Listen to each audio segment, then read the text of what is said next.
everybody, this is KCSupreme recording this tutorial for internet money. This tutorial is going to be about building chords and melodies really easily using the built-in chord functions that FL Studio has. And this eliminates the need to buy any music theory courses or any of that kind of crap. You really don't need it because FL Studio has everything built into it already. You just need to know how to use it. So I'm going to show you how to use that and some secrets you can use to build chords and melodies really quickly and to keep your entire beat in key and in tune and all that kind of stuff. And this is going to work in FL Studio 11 as well, so don't trip. I'll show you the differences. I think it works in 10, but I'm not 100% sure, so don't quote me on it. Alright, so first thing we're going to do is open a sample channel. I already have one open. We're just going to go to the piano roll of it. And in FL Studio 12, up here is the stamp tool. Basically, this is Midi stamp data. So they have chords, they have scales, and they have percussion elements like rolls and flams. The chords are good if you are one of the people that click in their chords by ear. This can give you some inspiration and get a chord progression started for you. For example, if we chose minor 7th, it's going to place a minor 7th chord in here, and then you could build off that. But for this tutorial, we're going to be focusing on scales, and there's only really 2 scales in here that you need to know about. The rest of them you can experiment with, but I can't guarantee the techniques I'm going to show you are going to work in the other scales. So the 2 main scales are major and Aeolian. And Aeolian is actually another name for the minor scale. Some of these other ones have minor in it, but they're not the actual natural minor scale. So Aeolian you would use for dark or sad sounding stuff, like if you're making like a Travis Scott type beat, for example. And major would be more happy sounding stuff if you're making a pop beat or a Little Yachty type happy sounding chord progression. For this tutorial, we're going to focus on Aeolian. And so first thing we need to do is make sure that only one is unchecked. And the reason is when we click this, we want to be able to stamp it in multiple times.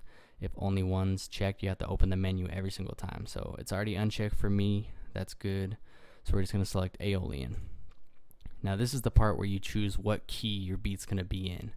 And you can really choose any key, and this technique's going to make it so you can build your beat in that key. So I'll just choose a random one like F sharp. So it is placed the F sharp minor scale. So now we need to place it across the entire piano roll. So we're just going to go along and click every F sharp. And if you mess up and place it in the wrong place, just make sure you move the bottom note onto F sharp. Okay. Easy. Okay, so now it's all the way filled out. You got it across the entire piano roll. So now you would open a VST or whatever you're going to use. I got Nexus open just to use the piano, and you're going to go to that piano roll. And if you can't see this, it's because you need to go to the drop down menu and do helpers and enable ghost channels. Now if you're in FL Studio 11, you can do the same stuff I just did. You just need to go to this drop down menu and find chord, and that's going to look exactly the same as this stamp menu. So if you're in FL Studio 11, don't trip, you can still do it. Just find chord in this menu. So anyway, now that we've opened a VST and we're in the piano roll and we can see this, the ghost channels, you can see all the data from the sampler channel into here. So we can use it kind of like as a guide, as a helper. And first thing, you want to make sure you hit none in the stamp menu, so that we can click individual notes in again. And now you can start building a chord progression, and this is your guide, so you stay in key and they all sound good. So usually you want to use the root note of what key you chose. So we chose F sharp. So most of the time you want to start building your chord progression with the first chord being an F sharp or whatever you chose. You definitely don't have to follow that rule. You can experiment and try different things. I'm just going to use that for this tutorial to make it simple. So we place a note on F sharp. Now here's where the technique comes in, the secret. You don't need to memorize the scale numbers. You don't need to memorize anything. All you need to know is to skip every other highlighted note. That's all it is. That's the whole technique. It's that easy. Literally, I'll show you. So we got F sharp, you're just going to skip the next highlighted note and place one on the next highlighted note. You're not worrying about G here because it's not highlighted. So just F sharp, skip one, A. Then we're going to skip this one, place one right here on C sharp. Then we have our first chord. It's that easy. Literally, that's all there is to it. So here's our first chord. So from there, you can use any of these highlighted notes to start the next chord. There's a few that will not sound very good just because it'll be the suspended chord of the scale, but you don't really need to worry about that. If you place one and it sounds off, just delete it and choose a different note. So another tip is to use the root note to find where you want to go next, so you can kind of hear it by ear. So I want to go to C sharp, so then we build the next chord. Just skip this note, place one here. Skip this note, place one here. And we got a second chord.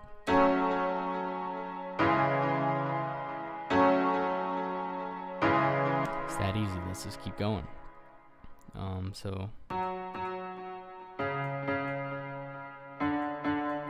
hear D. Real quick, I'll just get the next root note. I hear B. Okay, so let's build these chords. So we're gonna place one here, skip one, place one here. Skip one, place one here.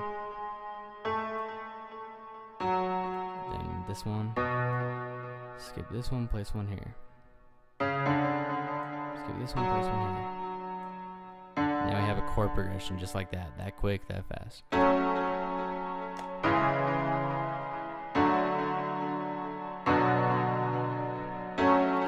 It's that easy. So from here, now that we have triad chords, which are the simplest form of the chord, which is 3 notes, you know, we could build more complicated chords, more complex chords.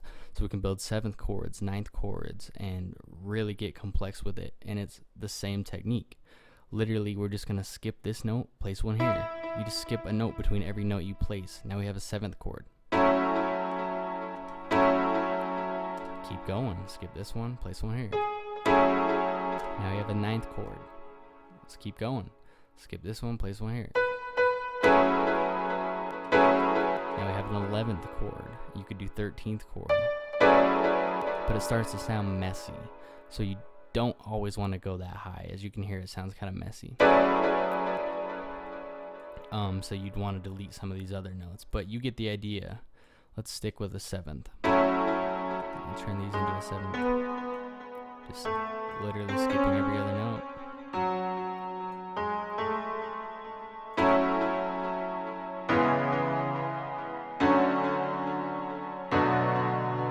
There you have it. You have a chord progression using 7th chords, which are really good for R&B type stuff. And then from there, you can even make it more full sounding and more complex. Let's take the root notes, copy, paste them, move them down an octave. Now we got some bass notes to the piano.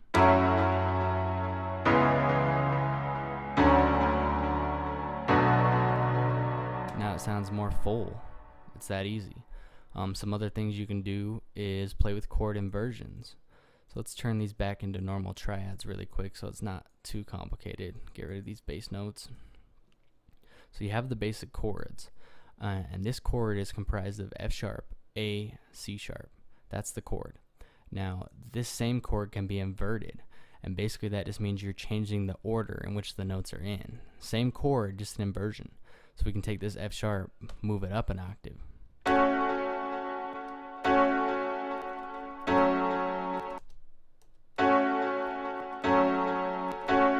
See how that sounds different? It can make your chords more, your chord progressions more interesting. You can also change some of the other notes around. Move this one up. Same chord, just more interesting sounding.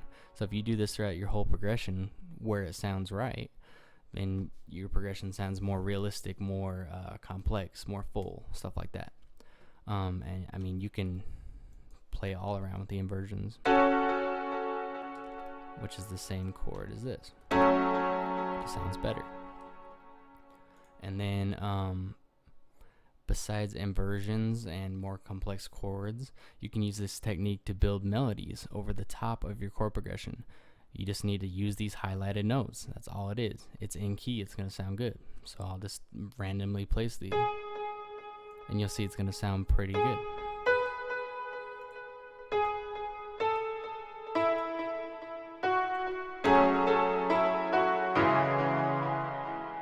See what I mean? I just placed notes on the highlighted areas, and it sounds good. Let's try this.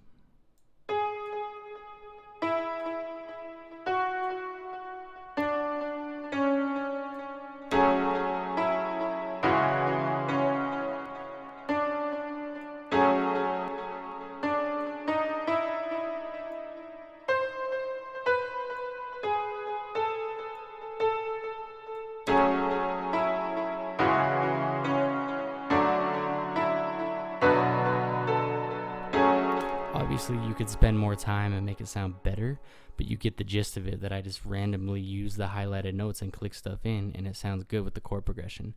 And so yeah, you can use this technique to build chord progressions and melodies quickly. You can bust out multiple beats without having to worry about memorizing chords or spending a bunch of money on these chord classes you don't really need, because this is all you need to know.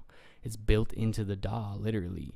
So I hope you guys learned something from this. And one more thing you can actually do is covered in MJ Nichols' video to make it sound more realistic. After you build your chord progression like this, you know, using the strum tool, messing with the velocities, he covers that in his video, so definitely check that out. But other than that, that's pretty much it. Let me guys know what you think in the comments, and if you want some more videos, let me know what you want videos on. And yeah, that's pretty much it. So thank you guys for checking it out. I'll see you guys later.